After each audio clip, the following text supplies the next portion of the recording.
Muito bem, pessoal, vamos agora a mais um dos contos selecionados para a sua prova. Você está vendo aí? Ele se chama Atrás da Catedral de Rouen. Atrás da Catedral de Rouen. Então, o nome talvez não seja muito familiar a você, mas vocês vão entender agora o motivo. Então, vamos lá. Esse conto, Atrás da Catedral de Rouen, ele é mais um daqueles que mostra o universo interior. É aquilo que eu falei que se chama introspecção. Intro é o lado de dentro. Então, é um conto introspectivo. E todo conto que, em vez de mostrar as coisas de fora, ele se volta para o interior, ele tem uma profundidade maior, né? Como é a história do Atrás da Catedral de Rouen? Ele tem um personagem narrador, então isso é um conto narrado em primeira pessoa. Esse sujeito é um cara brasileiro, só que Rouen é uma cidade que fica na França. E esse brasileiro está na cidade europeia chamada Rouen. Então é um conto que, ao contrário da maioria que se passa em São Paulo, ele é ambientado na França. Bom, e aí, esse personagem tem uma lembrança que vai ser resgatada lá da juventude dele. E você já viu, então, que é muito comum os narradores desses contos se voltarem ou para a infância ou para a juventude. E ele está lembrando desse momento dele de juventude porque ele está vivendo uma temporada na Europa. E aí, a narrativa começa com esse lado, então, de lembrança, portanto, o lado interior ou introspectivo, em que o narrador vai fazer uma reflexão. Então, ele vai relatar um passeio que ele fez, né, pela cidade de Rouen, e ele está observando que é uma cidade muito bonita, muito calma e, sobretudo, muito antiga. Então, ele está apreciando, na narrativa dele, a visão de antiguidade dessa cidade de Rouen. E é nessa cidade, é nesse ambiente que vai acontecer o que a gente chamaria do episódio principal do conto. Atrás da catedral, isto é, atrás da igreja principal da cidade de Rouen, daí o título do conto, Atrás da Catedral de Rouen, ele vê uma cena que ele está contando para a gente, que, segundo ele, marcou profundamente. Uma prostituta jovem e muito pobre, e ele faz a descrição dessa prostituta pobre como fosse uma pessoa cujos traços, né, a feição, a fisionomia, fosse bastante delicada. E tinha até um certo ar de nobreza. Tipo assim, ela não teria cara de ser uma prostituta. Acho que é isso que ele quis dizer, só que ele diz de uma maneira elegante. E essa prostituta é presa por um policial. Tá? Então, essa é a cena que aconteceu atrás da Catedral de Rouen, a prisão de uma prostituta. Quer dizer, é uma coisa que não tem nada demais, é algo que seria, de repente, corriqueira. Afinal de contas, a prostituição, né, principalmente naquela época, era mal vista, então uma prostituta fazendo um ponto era uma pessoa não muito bem vista. Então, apesar disso, o narrador, introspectivo, voltado para dentro de si mesmo, sente-se bastante culpado que ele havia trocado umas palavras com essa prostituta. E isso aí, a prisão dessa moça, o deixou angustiado. Por que ele ficou tão chateado? Porque ele, refletindo na narrativa, fala que ele não fez nada para evitar que a moça fosse presa. Ele ficou só olhando e não reagiu, não interferiu, não tentou conversar com o guarda. Então, naquele momento, ele não fez nada e ficou, então, se remoendo. O tempo passou, ele está agora fazendo essa narrativa, só que esse episódio ficou vivo na memória dele. Os anos se passaram, ele agora é adulto e ele considera que essa falta de atitude para defender a moça atrás da Catedral de Rouen, que ele não fez, ficou para ele como se fosse uma ferida moral. E essa ferida nunca mais se fechou. A jovem, quando ele estava narrando o conto, parecia que ainda estava ali. E é como se ela fosse só a alma dela, né? Aquela presença dela, e que na cabeça dele ficou sendo vista como alguém que era um ser marginalizado. Claro, não é julgando, mas as pessoas não veem com bons olhos uma pessoa que faz prostituição na rua. Ela é uma pessoa marginal. Marginal não quer dizer bandido, é que está vista à margem da sociedade. Essa é a angústia que o rapaz, então, sente. Quer dizer, se você for pensar bem, isso não é uma história. Você já percebeu que não é assim, era uma vez o fulano fez isso e viveu feliz para sempre. Não tem isso.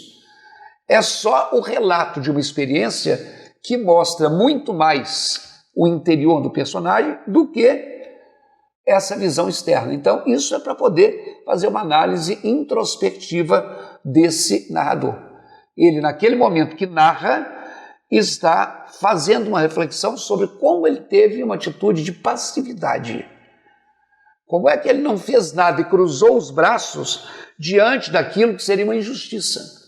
Então, aquele caso com aquela moça fez com que ele pensasse em algo maior. Assim como ele não fez nada para proteger ou para tentar ajudar uma pessoa que está à margem, outras injustiças sociais acontecem e o ser humano é muitas vezes frágil e não age diante da dor alheia.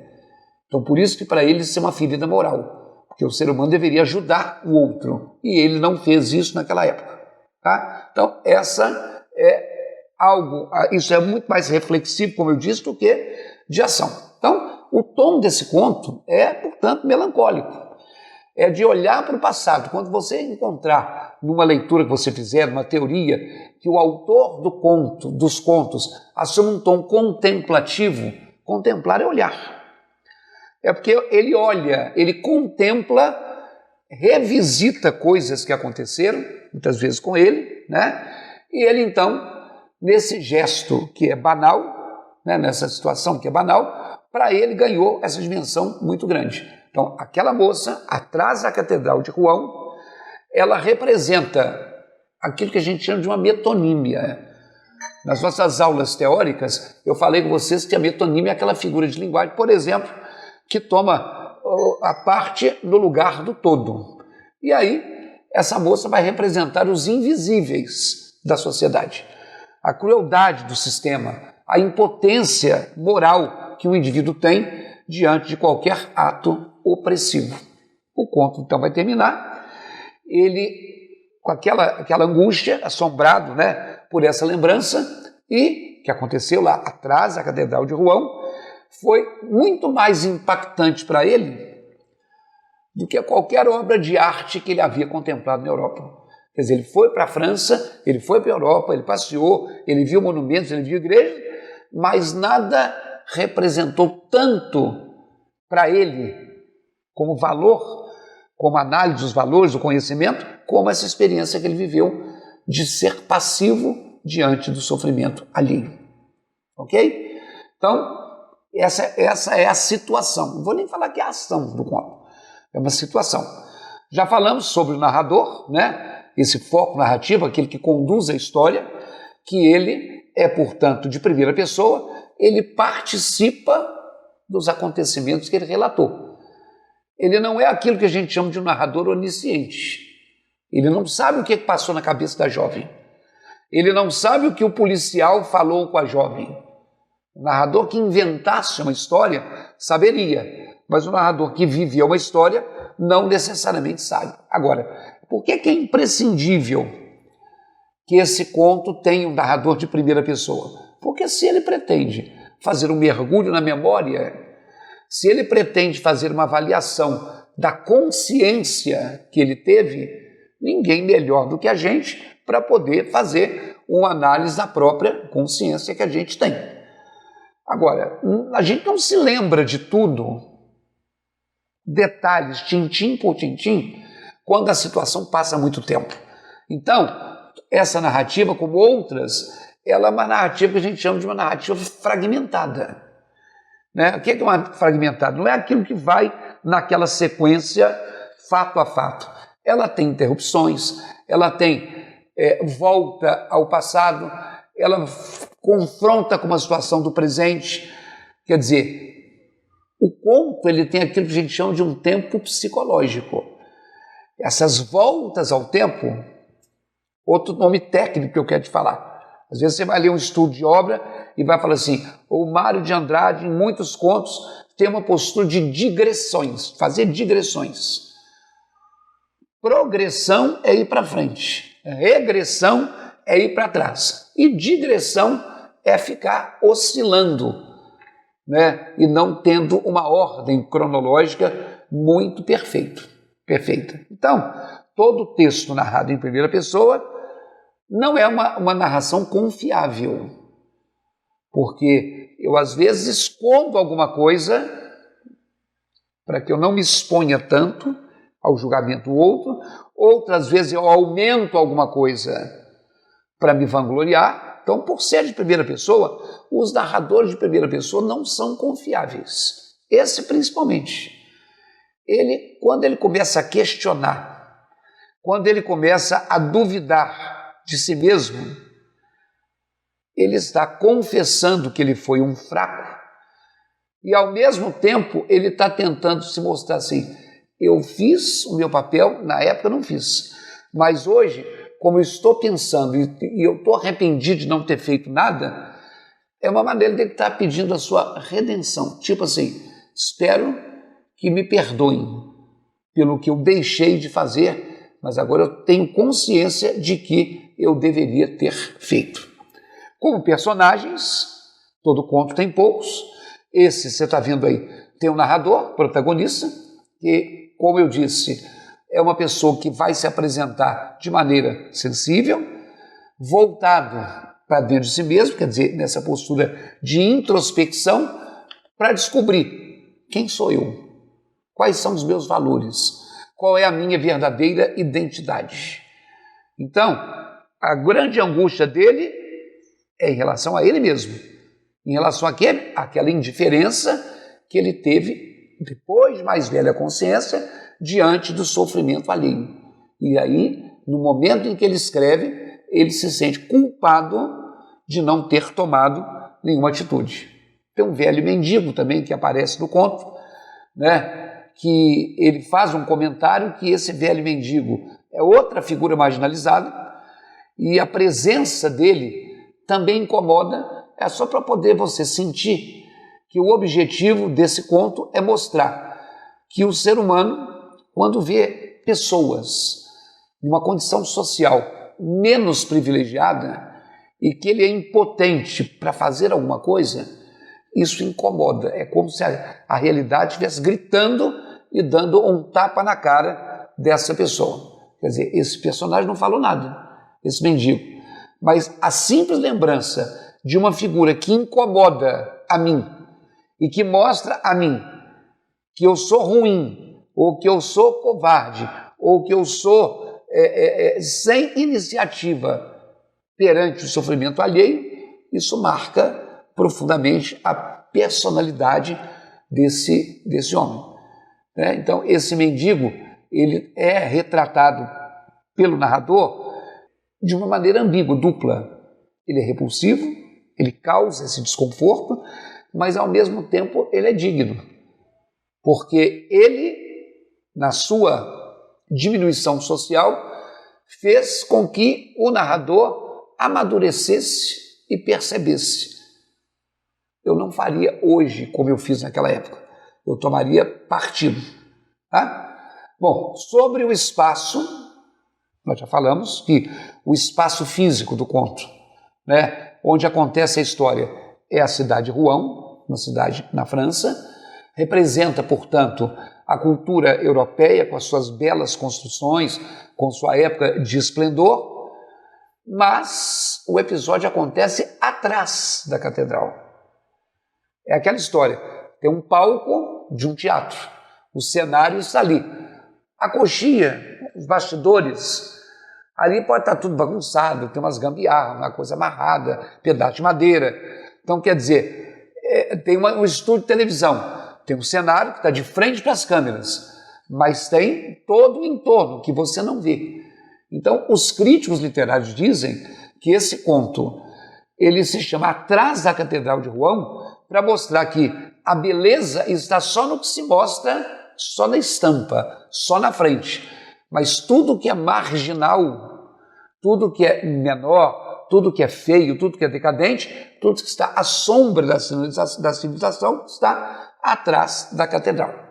Já comentei que o tempo não é um tempo cronológico, ele não tem um dado, um fato atrás do outro, do princípio, meio e fim, mas ele tem um narrador adulto que faz essa digressão, essa volta ao passado e constrói as suas impressões por meio da memória. Isso se chama tempo psicológico. Então, ele revive o passado no presente, mas não de uma forma sequencial. Ele dá saltos temporais. Então, não é uma narrativa linear, que segue, né, a sua estrutura da maneira que outras seguiriam. E essa angústia de ir, voltar, lembrar, me lembrei mais disso, hoje eu estou dessa forma, mostra esse estado angustiado, né, do narrador do texto. Sobre a linguagem, todo o texto do Mário de Andrade, eu já falei isso aqui outras vezes, é classificado pelos críticos como de linguagem coloquial. Não para nós, hoje, em 2025, mas para a época de 1940 e pouco, quando ele escreveu esse conto, a linguagem dele era mais fácil do que a linguagem da época. E, ao mesmo tempo, ele faz algumas reflexões de caráter filosófico. O texto é organizado em parágrafos, por isso ele é um texto em prosa, tem prosa e verso, mas é um texto que vai pelo fluxo da consciência, pelos conflitos do narrador, né? E que não deixa, portanto, que essa cronologia siga da maneira como ficaria mais agradável para a gente ver. Mas o nosso pensamento é assim. O nosso interior não tem uma organização. A gente está feliz, a gente vê uma coisa que dá um gatilho e a gente fica triste, a gente se lembra de alguma coisa que nos orgulha, ou a gente se lembra de alguma coisa que não dá tanto orgulho assim. Então, por isso, para mostrar esse vai e vem interior, é que ele faz o que os críticos chamam de frases entrecortadas. Não é aquela coisa organizadinha que você entende, né? Muitas vezes tem um parágrafo muito grande, um parágrafo muito pesado, e ali fica uma leitura não tão fluente, porque existe aí essa filosofia de juízo moral e de pensamento existencial.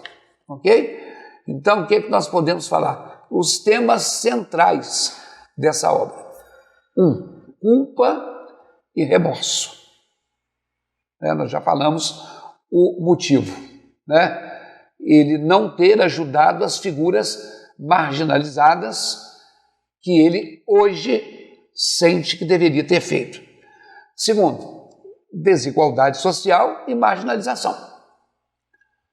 Quer dizer, ele está passeando por um brasileiro, passeando por uma cidade francesa, vendo a maior igreja do local, uma catedral, símbolo da cultura, da fé, do agrado a Deus, e atrás da catedral a miséria. Então, isso aí é a desigualdade social. Por fora, bela viola, por dentro, pão bolorento. Tem um ditado popular. Quer dizer, o que se mostra é lindo. No interior, as estruturas são sofríveis. Memória e identidade, o terceiro tema, porque o conto é resgatado a partir da lembrança, e ele, ao lembrar e ao refletir, está buscando a sua identidade. Quem sou eu? Eu sou um covarde inveterado? Eu sou um covarde que eu vou ficar para a vida inteira sem ajudar ninguém? Ou eu cheguei à conclusão que eu melhorei e se acontecer de novo eu faria algo? E estética da feiura. Engraçado, né? A gente pensa em estética de coisa bonita. O que é a estética da feiura? O grotesco, o feio, o não refinado, é uma forma da verdade humana. A beleza não está na aparência física. A beleza não está nos prédios pomposos. A beleza não está na suntuosidade, é assim que fala, do lugar. A beleza estaria nos gestos. Então eu posso estar num lugar bonito, eu posso ser uma pessoa que tem dinheiro, eu posso ter uma boa aparência, mas eu não serei bonito. O belo está no gesto, muito mais bonito o gesto do que a aparência. Símbolos, a linguagem é simbólica. Então temos a catedral, que faz parte até do título. Já falei, o que é que representa uma igreja? A fé. O que é que representa a igreja? Deus.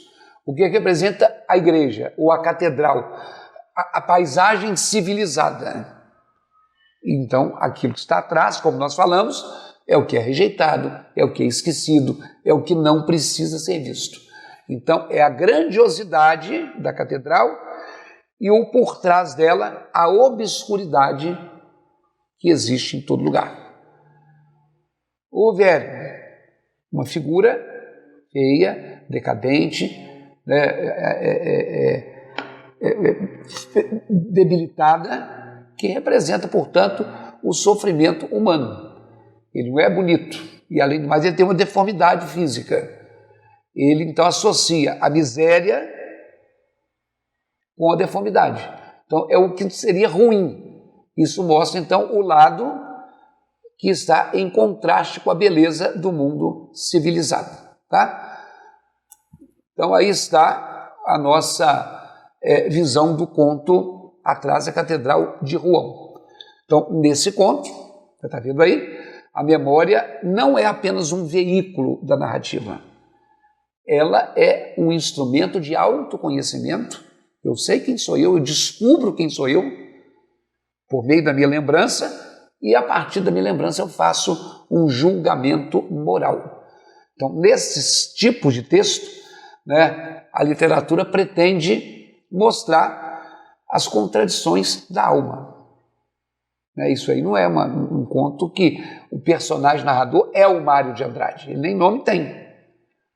Não importa, ele quer simbolizar que a alma humana é contraditória, assim como é contraditória a aparência versus a essência. Ou seja, diante da injustiça social, diante da não importância de certas pessoas, eu não faço nada. Então, eu sou impotente, de fazer alguma coisa. Então, é preciso que a gente olhe atrás das instituições, atrás do cenário, atrás das catedrais, atrás da máscara do ser humano. Então, por trás de todo monumento, por trás de toda cultura, existem os marginais. Não é bandido, hein? É quem está à margem e precisa de ser ajudado. Então, isso não deixa de ser uma crítica ao projeto civilizatório, ao projeto da civilização, daquela época que se orgulha das catedrais, mas ignora os miseráveis que estão à sombra dela. O que adianta a igreja ter um belo templo e as pessoas não terem belas ações? É isso aí. Então terminamos assim mais um conto, o conto Atrás da Catedral de Rouen. Até a próxima.